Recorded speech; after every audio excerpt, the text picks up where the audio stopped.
Angle से हर case में आखिर लड़कियां ही गलत क्यों? आखिर लड़कियों को ही गलत साबित कैसे कर दिया जाता है? चाहे जीते जी चाहे मरने के बाद भी हमेशा से लड़कियों के ऊपर उंगलियां आखिर क्यों उठती है? जो लड़की मर जाती है इस दुनिया में नहीं रहती है, क्या सिर्फ और सिर्फ मरने में उसकी हाथ होती है? क्या वो खुशी से मौत को गले लगा लेती है? क्या वो चाहती है कि हम जिंदगी जीना ही छोड़ दें?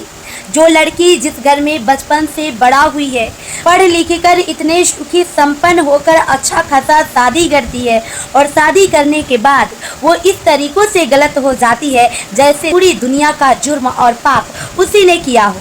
आखिर हमेशा लड़कियां ही गलत साबित क्यों होती है? किसी को मार दिया जाता है, किसी को छोड़ दिया जाता है, किसी को जीते जी जिंदगी भर डहकने पे मजबूर कर दिया जाता है।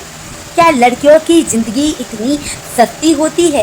क्या लड़कियों की जान इतनी आसान होता है? जब जो जी चाहे जिसको जैसे इस्तेमाल करता है। आए दिन आप लोग सोशल मीडिया पे आप लोगों ने सुना होगा, जीते जी तो किसी को सुख और शांति तो दे नहीं पाए, लेकिन मरने के बाद भी सुख और शांति देने का नामो निशान तक नहीं है। जहाँ दोस्तों आप लोगों से बता दें, त्रिशा मर्डर केस में अब न्याय मिलना मुश्किल लग रहा है।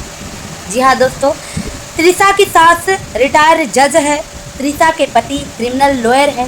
कानून का दाव पेच ये लोग अच्छे से जानते हैं। थोड़ी सी इन लोगों को परेशानी होगी, केस खारिज हो जाएगा, ना लड़की वालों को लड़की मिलेगी और ना ही उसे इंसाफ मिलेगा। ऐसा हजारों केस 2-4 दिन तक सोशल मीडिया पे वायरल होते हैं, उसके बाद में बड़े ही आसानी से दफन हो जाते हैं। मरने वाले की जान तो चली गई, क्या वह वापस कभी आ सकती है? आप लोगों ने देखा ही होगा, भोजपुरी पावर स्टार पवन सिंह की पत्नी ज्योति सिंह भी किस तरह से न्याय और साथ में रहने की भीख मांगते मांगते आज 7-8 साल भी गुजर गए, लेकिन उन्हें इंसाफ नहीं मिल रही है।